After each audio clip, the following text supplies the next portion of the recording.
Hi, Allegra here with your Beyond Your Wildest Dreams live broadcast slash podcast. If you're watching this live wherever you're watching it, just so you know, you can always listen to the recording, which is the Harness the Power of Planning podcast, wherever you listen. And it is Thursday, April 17th. I'm so happy to be here with you today. And if you're joining me for the first time, then you know that I'm all about helping you prioritize yourself and your goals with brain science backed tips that are actionable because I love a good book, but sometimes I get frustrated when I read a 300-page book that has nothing actionable in it. If you're like me, you understand. So all 4 of my workbooks are short. They're designed to be read in 45 minutes to an hour, and they're all actionable. You're going to learn something and you're going to implement it right away because the brain science shows that that's how you learn best is by doing. And we all see it with kiddos. They don't learn just from books. They learn to speak by you speaking to them. They learn to, cook because they see you cooking. Humans are excellent mimics. Probably lots of animals are excellent mimics because that's how we learn. And so my books are designed to help you do the activity, not just think about the activity. And today I am so excited to be here today for my 101 episode. If you didn't watch last week's episode, give it a watch. It was so good because I call this podcast Harness the Power of Planning because I believe that planning is what makes things possible, that you can't even start if you don't have a plan. And so the 100th episode was all about me explaining the mental process of planning as applied to a goal that I have been working towards for the last 2.5 years, which was to produce my own stand-up comedy show. And my friends, I had 3 of my friends on the episode with me, and they each told me about something that they were working towards, some which are very easy to break down into steps because they were goals that you could easily describe. And one of my friends one of them had a health goal and one had a earning goal. And then one of my friends had a goal that was not so easily contained. It was about her goal was raising resilient kids.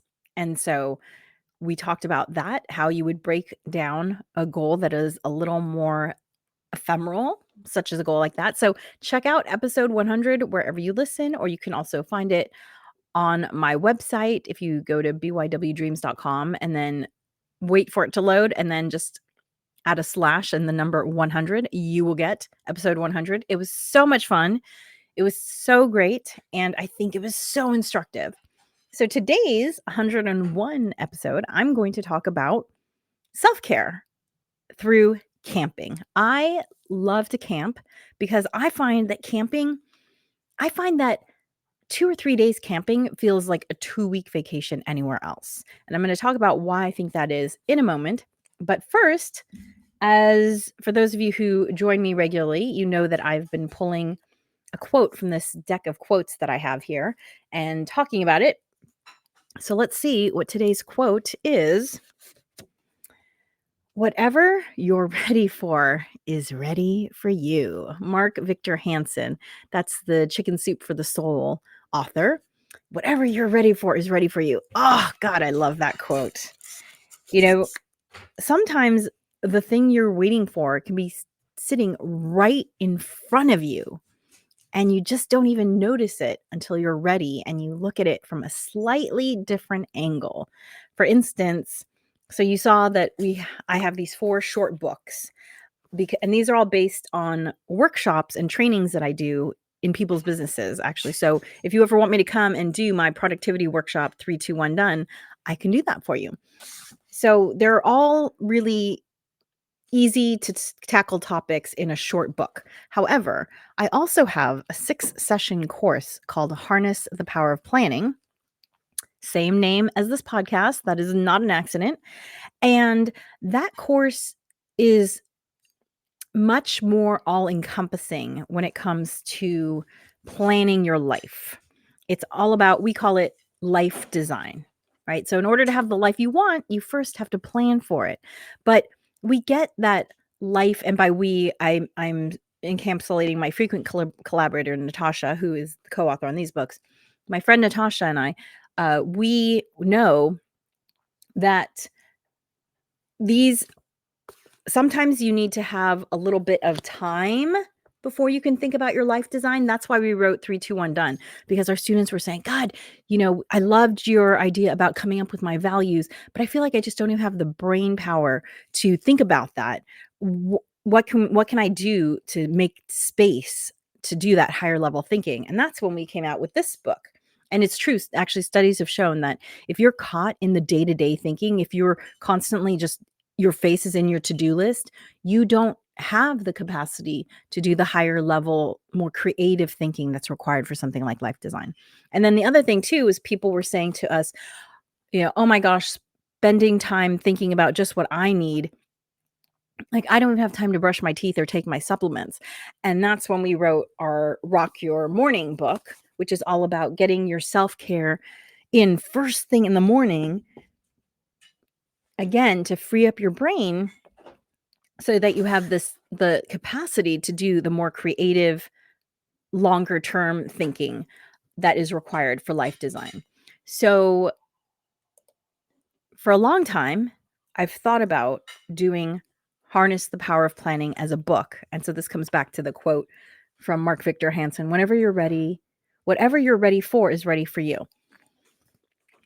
So I've thought for a long time that I would like to do a book version of Harness the Power of Planning, but I just don't know how I would do it, because I think that book would be like an encyclopedia, and it just wouldn't be as intuitive to apply as these short workbooks are.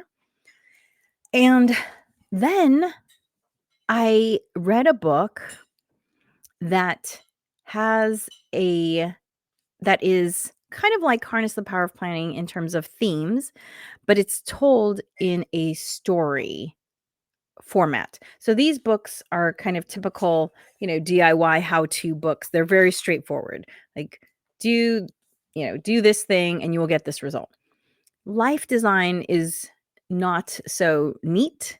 And so I realized that telling it in the form of a story could be a really good idea. And I've read that, so that genre of writing is called nonfiction narrative. I've read so many nonfiction narrative books, like The Alchemist, The Celestine Prophecy, There Was Just Man in Babylon. I've read all those books, and I don't know why. I mean, I read The Celestine Prophecy over 30 years ago. I don't know why I didn't have this idea earlier, because I've been thinking about Harness the Power of Planning as a book for years. But I guess, to go back to the quote, I just wasn't ready. And now that I'm ready, I saw the solution and I've started writing it. And I already have 50 pages of this nonfiction narrative that encapsulates the ideas of Harness the Power of Planning. And if you've heard the origin story of Beyond Your Wildest Dreams, then you kind of know the path that this book is going to take, because Beyond Your Wildest Dreams was born out of a few people, and Natascha was one of them, a few people asking me, how is it that you do the things that you do? Meaning, how do you homeschool your child? How do you have a business? How do you make time to do things that are important for you, like stand-up comedy? How do you do all of those things? And that's really what it was born out of. And so that's how the story begins in this book that I'm writing. So if you happen to know of any agents or publishers in this space, let me know, because this girl right here is looking for one of those for this new book that I'm writing. Okay, so let's talk about camping and camping as self-care. And by the way, I do have a free printable for you on camping. So if camping is something that sounds interesting to you, but maybe you're intimidated by it, well then go to this URL here, subscribepage.com/camping.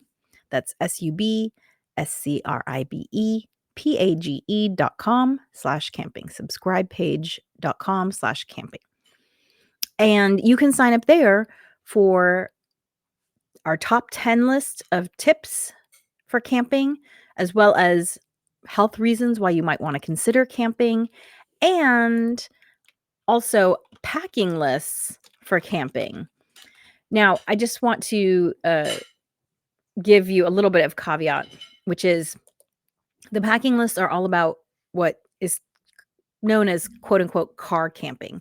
So car camping is where you pull up to a camping site and you camp straight out.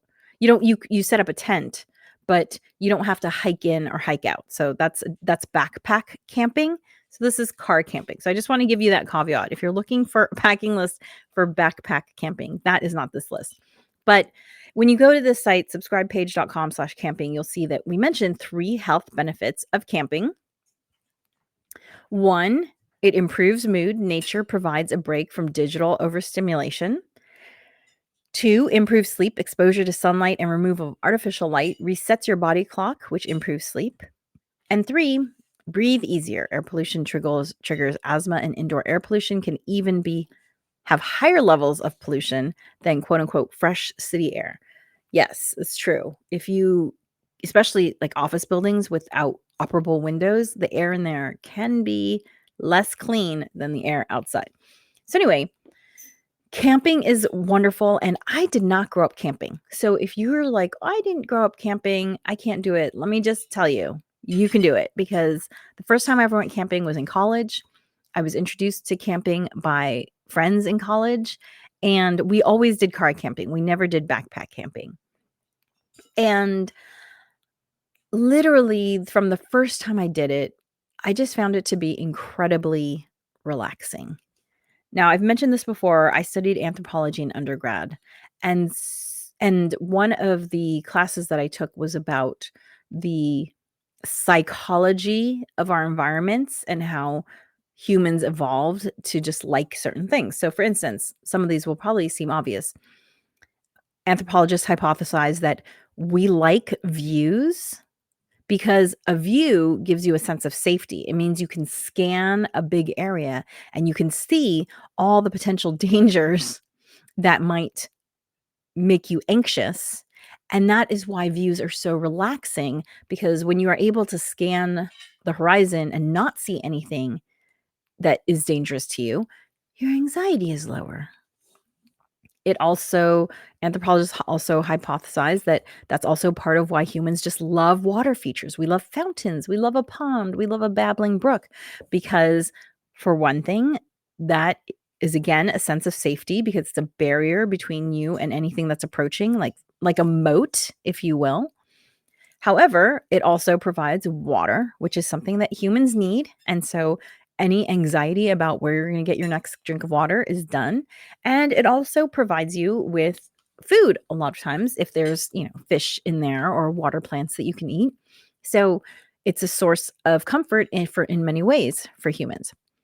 And then finally, fires. We all love a fireplace, a campfire, a fire pit, bonfire. We like them all. And again, it goes back to how we were designed. Humans, don't have thick fur coats, and maybe not everyone has access to animal hides to provide as clothing.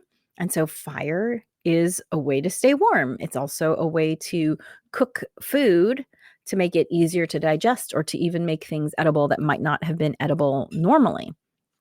And of course, it provides a deterrent for certain animals that might hunt us. So a fire might help to keep bigger predators away from us. And so again, this is all about relieving anxiety, because you feel safe and you feel secure and fed, or thirst quenched in those 3 episodes. So I think that part of why camping is so relaxing is because it just hooks on to all of this really early programming that is embedded as us as humans. And hey, Natasha. Hi. Sorry, it's been a slow morning. Getting, I don't know what happened with the link. It sent me different places, but here I am now. Hi, good Oh, morning. no, okay. So I was just explaining why I believe camping is such a great reset, because it just clicks into all of these things that we evolved as humans to like. We like fire, we like a Mm-hmm. view, we like water, and so for all in all those Stars. ways, the Mm-hmm. stars, exactly, the stars, it's just so relaxing. So, I invited Natasha to be Mm-hmm. on this podcast because we actually just got back from a camping trip that we went on together. Yeah, I finally got the campfire smell out of my hair, which I love actually. So I didn't wash my hair yesterday. I'm like, one more day. I love it. I love Right. smelling that. So I just got out of the shower, about a half hour ago. And the thing is too, how about our kids? Like, how about, the kids that you would think you're like, oh, they're teenagers. They're not that much into it anymore or something. Like when they were younger, it was a novelty. But no, they absolutely love it. And it's a reset for them too, like in a big way. They They loved love it, it. and I also too, I wanna say, so as I was saying about, our programming as humans and why there's so many parts of camping that just speak to us, I feel like the quality of our conversation around the campfire was so different. Like, it was just Mm. I felt like we felt looser, we felt sillier, we felt I don't know, we were having such great conversations around the Mhm. campfire, and some of it was we were both of our families like playing games, and we did play some games, but then we were just enjoying the campfire, and at one Mhm. point, someone suggested playing a Mhm. game, and someone else said, "Oh, but I wanna be around the fire," so then we decided to play 2 truths and a lie, Mhm. and I have to say, it was So so fun. hilarious. I wrote down so many quotes from that game into my planner. For those of Did you you? for those of you who follow me, you know that I use my planner kind of as a mini scrapbook, and so I like to capture memories. And let's just say that Natasha's 11-year-old figures prominently in my in my favorite quotes from this camping trip. Oh my gosh. We were playing Oh 2 my truths god. and a lie, where you tell 2 truths and 1 lie, and everyone has to guess which is the lie. And the way we played, because obviously families, they know all your lies and all your truths. So the way we played was that you could only get points on the other family's 2 truths and a lie, but we were playing Yeah. individually. Be too easy otherwise. Yeah, it'd be 2. So that's how we Yeah. worked that out, and it was hilarious because so there were a number of 2 truths and a lie where the 11-year-old, let's call the 11-year-old E, where E just did not know who the person was. He was like, "Who's Mandy Moore? Who's Laird Hamilton?" Yeah. You know? Right, exactly. Yeah, that's right. And my favorite was when he was like, your husband said something about going on a boat ride with a Navy SEAL, and he was like, they let seals into the No, Navy. no, no, no, he said, "That's absolutely the lie, because SEALs cannot be in the Oh, Navy." be in the Navy. Yeah, Yes. That was so the cute. best. And we're all like, "No, no, no, there are Navy SEALs." He's like, "What are you" he's looking at us all like we're all crazy, like, "There are Yeah, n" he's like, you guys are lying. Yeah, it was really cute. Yeah. Yeah, who's Mandy Moore? There was somebody else I Laird can't remember Hamilton. that we mentioned too. And he's like, who's that? Oh, Laird Hamilton, right? Yes. Yeah. He's Yes. like, who's that? Who is that? So, I have Hmm. to say that one of the things I'm taking away from the camping trip is I wanna do more sitting around a fire with my family. Mm, Just, making it hmm. happen, because you don't always need to sit around a fire in Southern California. However, there are ways Mm-mm. to have, like, a small fire that is, safe and doesn't put Oh, for off a sure. ton of heat.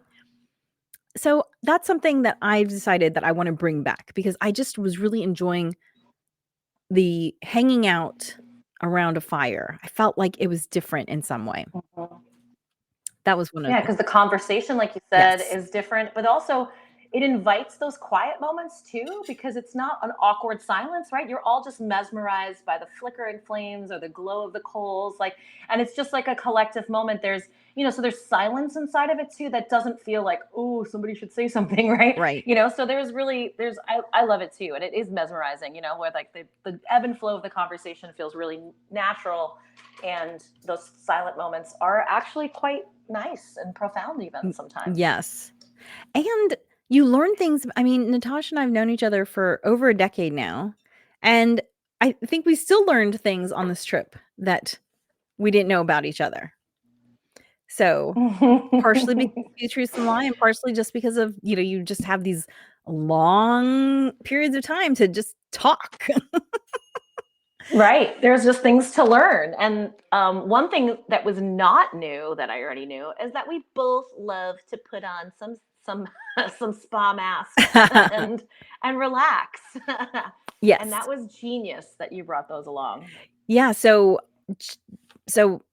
I love to do spa masks, and the thing about where we were camping is we were in the desert, and it's very dry in the desert, and I had thought, "God, it'd be great to do a mask in the desert," and I was like, "Well, why don't we? There's nothing stopping me Mhm. from doing a Mhm. mask in the desert," and so I just wanna put a plug out there for the Sephora coconut mask. I love that it's a natural fiber. What? There's no plastic I don't backing. know. It's a natural fiber, and I love the quality of the coconut. I mean, I feel like it's not even a serum because it feels much more like there's a lot of oil content in it. Mhm. And so on our last night, Natasha and I took the camp chairs, moved them away from where everyone was, and so we were almost in total darkness. We put on our sheet masks. We looked up at the stars, and I played my skincare meditation playlist that I have. And by Yeah, I skincare, seriously never want to go camping without that. That was so amazing. and It was so amazing. and just to Go clarify, on, when I sorry. say skincare meditation, it's because I treat my skincare routine as an opportunity to be mindful. So that's why I call it skincare meditation. So thank goodness I own those songs because there's no Wi-Fi or anything out where we were. So I was able to play the music, and we Right. we had the mask, and we looked at the stars, Mm. and it was I'm It was, I'm definitely doing that yeah. again I mean, every talk time. about a moment of, oh my gosh, it was so amazing. First of all, y'all, like I just have normal, regular camp chairs, upright camp chairs. Allegra's family brings those Tommy Bahama chairs that can lay down basically into like a 3/4 cot. So, we were laying down super comfortably. And at one point, I just got this urge to like take my socks and shoes off and put my feet on the ground and do some earthing. And it was just amazing. Eyes closed, listening to the music, open your eyes, just, of the view of the dark sky with all those diamond stars were just, it was extraordinary. It was, and I never want to camp without some kind of a sheet mask again, and a relaxing meditation playlist ready to go at any time. Yeah, it was Yeah, it so was great. I had amazing. never done it before, and now I'm like, the quote today was, "Whatever you're ready for is ready for you." And I was thinking about, like, I could have done a sheet Mm, mask in the desert at any mm, time, but for some reason, I wasn't ready mm, for it until now. And now I'm like, absolutely, this is gonna be mm. on every single one of my camping adventures. So, that was really fun. And yeah, I'm glad that you mentioned the Tommy Bahama chair. By the way, I'll put links to all these things in the show notes because I have to say the other good thing that's really great about this Tommy Bahama camping chair is that it also acts like a dog bed. So our dog loves to sit. It was perfect for her. Yeah, it's perfect for her, and it's easier to fold up than some of the Hmm. other camping bed options for dogs. So, highly recommend this chair. That link will be in there.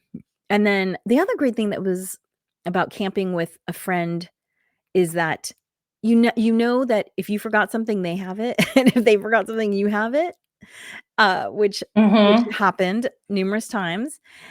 But Sure, 100%. It was great. the other great thing was you get to learn from what the other people do. So Natasha does this great thing. Can you explain about the recycling and also the laundry? Oh, yeah. I think I found just these little pop-up bins that you can find at the 99-cent store, which doesn't exist anymore, but Dollar Tree or Dollar King. And I'd seen this on Pinterest years ago when I was just trying to find little camping hacks. Back in the day when I had to lay down at night with my son so before he'd fall asleep, I'd scroll through Pinterest and look for camping hacks. Yeah. And that was one of these little pop-up hampers. And the idea is that you just take one of those 13-gallon kitchen bags, and you just take I just use, you can use all kinds of clips. I just use, clothing line Clothespins. clips. What are those called? Mhm. Clothespins. Thank you. Mhm. I'm like, there's a different word for that. And instead of going ahead and pinning it to all four sides of the hamper, I just leave one side off so that it kind of acts as like a two bin system. And so we put the recycling on one side and put the garbage, of course, in the garbage bag. And this way it kind of just keeps it separate.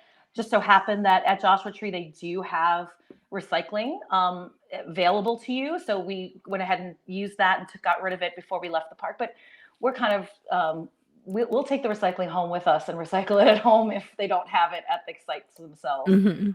So it's just a great way to kind of keep it separate. Also to manage your garbage in a way too, because there's always a dumpster where you can get rid of it, and this way it doesn't, you're able to get rid of the garbage bag pretty easily and not have to sort through it if you do want to keep your recycling. And then of course I just use a hamper inside the tent as well, because if you camp with kids, like my kids, like if they don't, the socks, the underwear will just be all over the place. Even if I've said for years, I've been like, hey, this pouch of the bag of our suitcase is going to be for dirty clothes. Never winds up in there. So I just use one of these pop-up hampers, and then we come home and just drag it right to the washing machine, and everything goes right in. And they're really easy to pack, obviously, back into your car and just smush them down. It's really very simple. It was so great. So great, especially where we were located because there weren't a lot of usually when I'm camping somewhere with more trees, we will hang a plastic bag in a tree on a tree limb, Right. partially to keep critters from getting into your trash. And so I've never gotten Yeah. into Yeah. the Yeah. habit of having any sort of container for them. And this Mhm. worked so great for the recycling. Yeah, that was Yeah. super smart. We've done that too. Yeah, hang it up or tape it to the end of the. Because that's the other thing too is like I do go ahead and secure it to the handle of our cooler, because that, as you can imagine, a light bag like a hamper bag could easily blow away and that Right. kind of thing. And of course, at night they take the whole hamper and just put it right in the car so that keep those critters away. Yeah. Keep the garbage Oh, is away that what from you the did with critters. it? I didn't even Mhm. notice you put it in the car at night. Yeah, yeah. I put it in the car at night. Yeah. Smart. Love that. Yeah, just to keep it, because that's definitely a critter magnet Yeah. for sure. Yeah. Yeah. The other thing too, a camping tip, and you might think like one of the challenging things is the packing itself. Definitely, it's worth the trouble of decanting as much as you can into containers that are the right Mhm. size. So for ketchup, I Mhm. literally put it in a tiny ketchup bottle that I got one time when we were dining out that I've just Mhm. kept it. I put ketchup in there. For mustard, I put Mhm. it in one of those teeny little jam jars that you sometimes get at restaurants. So keep those little glass jars because they're so great for the little portions of things that you need. Because when you try and if you bring the whole thing, then your car is gonna be so full, you're not gonna have room for anything else. So you have to decant and then pre-mix as much as possible. Natasha Mhm. even pre-mixed her omelet, which I've never done that before. She cracked all of her eggs and then put Yeah, the because we. Yeah. Yeah, totally. Since we don't travel with eggs, like it's and then I just fill it up into one of those. It's really one of those shake, those powder shake kind of Right, like containers a that like people protein put powder in shake. and like. Mhm. Right, exactly. And I label it eggs just in case somebody thinks it's something to drink. Right. That's raw eggs, make sure I label it. Do the same thing with our maple syrup. We have like a giant maple syrup container at home. I just go ahead and put it in a smaller water bottle. Same idea. And then anything at all, also normally I would also take, I wouldn't bring boxes with us too. Like, I would take things out of boxes and Mhm. just bring the bag of, my kids love Cheez-Its, so bring the bag of Cheez-Its. Um, Normally I'd do that too, but since we're camping with a fire and stuff, we can use that as fuel. So we can, Yes, throw great that on the fire. kindling. Plus it helps it from getting crushed, obviously, too. But often I'll do that too, where I'll take things out of the boxes and not bring the boxes. The boxes take up a lot of room, but since we were, this wasn't like a super intense camping situation where, we're going to be away from civilization for, a week or whatever. I decided to just keep things in boxes, but that's another thing that I usually do as well. Yeah, and then I'm actually gonna update my camping list because so again, if you go to subscribepage.com/camping, you can get Natasha and I's camping lists for car camping, but they were packing lists. And the packing list doesn't have some of these little tips that we're Mm-hmm. talking about, so I'm gonna add them to my camping list just so that you can capture some of these. Because another one that is a great one And actually this is in the 10 tips that you'll get, 10 camping tips that you'll get when you sign up at subscribepage.com/camping. But the best fire starters ever, the best kindling ever is absolutely the lint, dryer lint placed into Yeah. paper towel rolls or toilet paper rolls. Genius. The only caveat is don't stuff Amazing. them too Yeah. full. If you stuff them too full, then no oxygen can Right. get in there. But you'll never need to buy Yeah. fire starters again. That's what. No, they're amazing. Yeah, I do that. We do it all the time. We brought a bunch with us. I guess you guys used them because I never saw you start the fire. But do you? Yeah, we brought a bunch with us as well. But we never got to use them because you were started so great. Well, yeah, because we had So ours too, they right? worked Like, so out you and great. I both had those things Yeah. because we both do that. But, Hmm. yeah, so, Hmm. camp with friends, camp with family, people that you think you already know. You will deepen those relationships, and then it's such a great opportunity to just have a reset for you. I know, Natasha, you have to go, so if you have to jump off, no problem. I do. Yeah. Um, I'm sorry to come late and leave early, but I do have to run. no And it was problem. such an I'm wrapping amazing it up. weekend, and I'm so looking forward. I was telling my husband about it, and I was like, "Babe," and we laid out under the stars with the masks on, and we could still hear the kids, but it was mostly mostly the music. Yeah, it was wonderful. We had just the best time. So looking forward to the next trip. Absolutely. Bye. See Thanks you for guys. joining. Bye bye. Bye. So to get the full packing list and to get all of the tips on camping, go to subscribepage.com/camping. Hopefully our enthusiasm for it has encouraged you to try it out. You know, I would suggest that if you're camping for the first time, pick a place that is 1 to 2 hours away max so that if something unexpected happens, it's easy to get home. We have been camping. I have been camping now for 30 years. I've been on, I don't know, maybe 100 camping trips at this point, quite a few. And I think only twice have we had to turn around.